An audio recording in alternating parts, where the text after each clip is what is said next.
7 ಜಿಲ್ಲೆಗಳು ಸೇರಿದಂತೆ ಇವತ್ತು ವಿಶೇಷವಾಗಿ ಜನತಾ ಸಮಾವೇಶ ಪಕ್ಷದ ಬೆಳ್ಳಿ ಹಬ್ಬ ಆಚರಣೆ ಮಾಡತಕ್ಕಂತ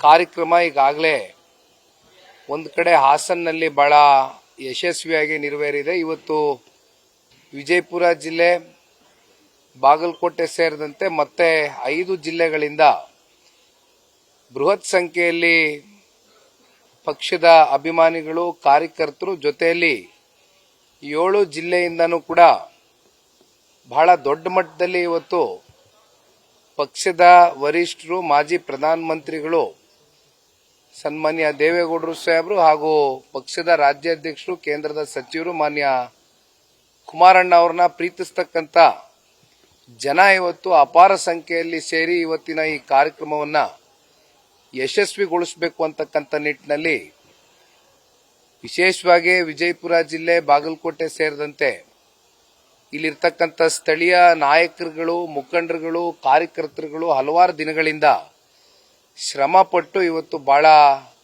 ಅಚ್ಚುಕಟ್ಟಾಗಿ ಈ ಕಾರ್ಯಕ್ರಮವನ್ನು ಆಯೋಜನೆ ಮಾಡಿಕೊಂಡಿದ್ದಾರೆ. ಸನ್ಮಾನ್ಯ ದೇವೇಗೌಡರು ಸಾಹೇಬರು ಹಾಗೂ ಸನ್ಮಾನ್ಯ ಕುಮಾರಣ್ಣ ಅವರು ಸೇರಿದಂತೆ ರಾಜ್ಯ ಮಟ್ಟದಿಂದ ಅನೇಕ ಜನ ನಾಯಕರುಗಳು ಕೂಡ ಇವತ್ತಿನ ಈ ಕಾರ್ಯಕ್ರಮದಲ್ಲಿ ಭಾಗಿಯಾಗ್ತಾ ಇದ್ದಾರೆ. ಬಹುಶಃ ಇವತ್ತಿನ ಈ ಒಂದು ಸಮಾವೇಶ ಕಿತ್ತೂರು ಕರ್ನಾಟಕ ಭಾಗದಲ್ಲಿ ಜನತಾದಳ ಪಕ್ಷ ಬಹಳ ಸುಭದ್ರವಾಗಿದೆ, ಬಹಳ ಗಟ್ಟಿಯಾಗಿ ಜನಗಳ ಮನಸ್ಸಿನಲ್ಲಿ ನೆಲೆ ಊರಿದೆ ಅಂತಕ್ಕಂಥದ್ದಕ್ಕೆ ಬಹುಶಃ ಇವತ್ತಿನ ಈ ಸಮಾವೇಶ ಒಂದು ಐತಿಹಾಸಿಕವಾದಂಥ ಸಮಾವೇಶ ಆಗ್ತಕ್ಕಂಥದ್ರಲ್ಲಿ ಯಾವುದೇ ಸಂಶಯ ಇಲ್ಲ. ಬಹಳ ದಿನಗಳಿಂದ, ಕಳೆದ ಒಂದು 10-15 ದಿನಗಳಿಂದ, ಯಾಕೆಂದ್ರೆ ಹೆಚ್ಚು ಸಮಯ ಕೂಡ ಸಿಕ್ಕಲಿಲ್ಲ, ಆದರೆ ಇಲ್ಲಿರ್ತಕ್ಕಂಥ ಕಾರ್ಯಕರ್ತ ಬಂಧುಗಳು ಒಂದು ರೀತಿ ಈ ಪಕ್ಷದ ಅಧಿನಾಯಕರ ರೀತಿ ಜವಾಬ್ದಾರಿಯನ್ನು ತಗೊಂಡು ಇವತ್ತು ಈ ಕಾರ್ಯಕ್ರಮದ ಯಶಸ್ಸಿಗೆ ದುಡಿದಿದ್ದಾರೆ. ಬಹುಶಃ ಬೆಳಗ್ಗೆ ಒಂದು 11 ಗಂಟೆಯಿಂದ ಪ್ರಾರಂಭ ಆಗ್ತದೆ ಕಾರ್ಯಕ್ರಮ, ಮಧ್ಯಾಹ್ನ 2:30-3 ಗಂಟೆ ತಾಸಿಗೆ ಮುಕ್ತಾಯ ಮಾಡ್ತೇವೆ. ಒಟ್ಟಾರೆಯಾಗಿ ಜನತಾ ಸಮಾವೇಶ ಹಾಸನ್ನಿಂದ ಏನು ಪ್ರಾರಂಭ ಆಯಿತು, ಕಿತ್ತೂರು ಕರ್ನಾಟಕಕ್ಕೆ ಏನು ಬಂದು ನಿಂತಿದೆ, ಮುಂದೆ ಕಲ್ಯಾಣ ಕರ್ನಾಟಕ ಭಾಗದಲ್ಲೂ ಸಮಾವೇಶಗಳಾಗತ್ತೆ, ಮಧ್ಯ ಕರ್ನಾಟಕದಲ್ಲೂ ಸಮಾವೇಶಗಳಾಗ್ತದೆ, ಉತ್ತರ ಕನ್ನಡದಲ್ಲೂ ಸಮಾವೇಶಗಳಾಗ್ತದೆ. ಮುಂದಿನ ಸಮಾವೇಶ ನಾಡಗೌಡರು ಸಾಹೇಬ್ರು ಹೇಳಿದಂಗೆ, ಕೃಷ್ಣಾರೆಡ್ಡಿ ಸಾಹೇಬ್ರು ಹೇಳಿದಂಗೆ ಮಾರ್ಚ್ 8ಕ್ಕೆ ಬೆಂಗಳೂರಿನಲ್ಲಿ ಒಂದು ಬೃಹತ್ ಸಮಾವೇಶ ಇದೇ ರೀತಿ ಆಗಬೇಕು ಅಂತಕ್ಕಂಥದ್ದು ಪಕ್ಷದ ವರಿಷ್ಠರು ಸಮಯ ನಿಗದಿ ಮಾಡಿ ತೀರ್ಮಾನ ತೆಗೆದುಕೊಂಡಿದ್ದಾರೆ. ಹಾಗಾಗಿ ಈ ರೀತಿ ಸಮಾವೇಶಗಳು ಅನೇಕ ಭಾಗಗಳಲ್ಲಿ ಇನ್ನೊಂದು 2-3 ತಿಂಗಳ ಕಾಲ ನಿರಂತರವಾಗಿ ಆಗ್ತಕ್ಕಂಥದ್ದು ತಾವೆಲ್ಲ ನೋಡಬಹುದು. 2028ರ ತಯಾರಿ ಬಹುಶಃ ಚುನಾವಣೆಯ ಕಾವು ಈಗಾಗಲೇ ಎಲ್ಲೋದ್ರೂ ಕೂಡ ಇನ್ನೂ ಸಾರ್ವತ್ರಿಕ ವಿಧಾನಸಭಾ ಚುನಾವಣೆಗೆ 2 ವರ್ಷ ಇದ್ರೂ ಕೂಡ ಜನಗಳಲ್ಲಿ ಬಹುಶಃ ನಾಳೆನೇ ಏನಾದರೂ ಚುನಾವಣೆ ಡಿಕ್ಲೇರ್ ಆದ್ರೆ ಎಲ್ಲರೂ ಕೂಡ ಈ ಕೂಡಲೇ ಈ ರಾಜ್ಯ ಸರ್ಕಾರವನ್ನ ತಿರಸ್ಕಾರ ಮಾಡಬೇಕು ಅಂತಕ್ಕಂಥ ಮನಸ್ಥಿತಿಗೆ ಆಗೋಗಿದೆ. ಬಹುಶಃ ಅದಕ್ಕೆ ನಾನು ಕೂಡ ಒಬ್ಬ ಸಾಕ್ಷಿ ಇದ್ದೇನೆ. 9,000 ಕಿಲೋಮೀಟರ್ ಮೊದಲನೇ ಹಂತದಲ್ಲಿ 54 ಕ್ಷೇತ್ರ ಏನು ಓಡಾಡ್ಕೊಂಡ್ ಬಂದಿದ್ದೇನೆ. 2ನೇ ಹಂತ ಮತ್ತೆ ಚಾಲನೆ ಕೊಟ್ಟಿದ್ದೇವೆ ಪಕ್ಷ ಸಂಘಟನೆ ದೃಷ್ಟಿಯಿಂದ.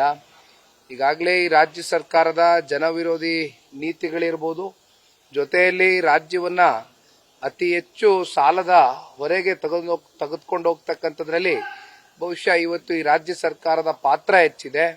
ಜೊತೆಯಲ್ಲಿ ನಿಮಗೆ ಭ್ರಷ್ಟಾಚಾರ, ಬೆಲೆ ಏರಿಕೆ, ಇತ್ತೀಚಿನ ದಿನಗಳಲ್ಲಿ ಧಾರವಾಡದಲ್ಲಿ ಏನಾಗಿದೆ ನಾವೆಲ್ಲರೂ ಕೂಡ ನೋಡ್ತಾ ಇದ್ದೇವೆ.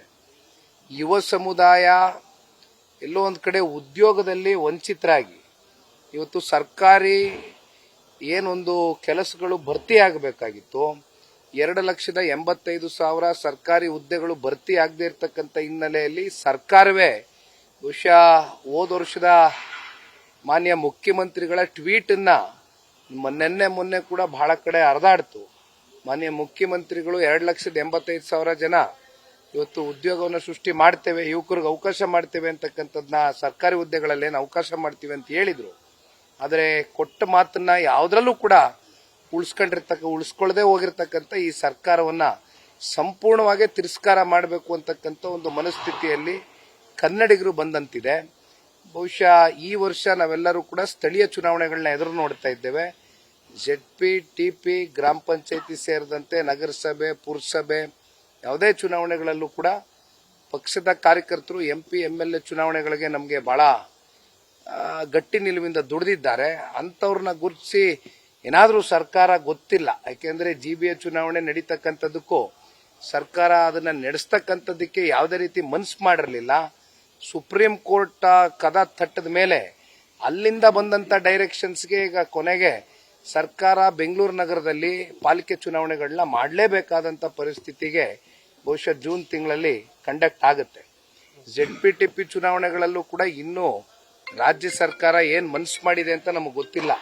ಅದು ಮತ್ತೆ ಕೋರ್ಟ್ಗೆ ಹೋಗಿ ಕೋರ್ಟ್ ಕಡೆಯಿಂದ ಡೈರೆಕ್ಷನ್ಸ್ ಬಂದು ಕೋರ್ಟ್ ಚೀಮಾರಿ ಹಾಕಿ ನೀವು ಚುನಾವಣೆ ಕಂಡಕ್ಟ್ ಮಾಡಲೇಬೇಕು ಅಂದಮೇಲೆ ಬಹುಶಃ ಅದು ಕೂಡ ನಾವು ಎದುರು ನೋಡಬಹುದು ಅಂತಕ್ಕಂಥ ದೃಷ್ಟಿಯಿಂದ ಪಕ್ಷ ಸಂಘಟನೆ ಮಾಡ್ತಾ ಇದ್ದೇವೆ. ನಮ್ಮ ಕಾರ್ಯಕರ್ತರಿಗೆ ZP, TP, ಗ್ರಾಮ ಪಂಚಾಯತಿ ಯಾವುದೇ ಚುನಾವಣೆಗಳಲ್ಲಾದರೂ ಕೂಡ ಅಧಿಕಾರವನ್ನು ಕೊಡಿಸ್ತಕ್ಕಂಥ ಕೆಲಸ ನಾವೆಲ್ಲ ನಾಯಕರು ಸೇರಿ ಒಟ್ಟಾಗಿ ಮಾಡ್ತೇವೆ. Thank you. ನ್ಯೂಸ್ ಫಸ್ಟ್ ನಿರ್ಭೀತಿಯಿಂದ ನಿಮ್ಮ ಪರವಾಗಿ.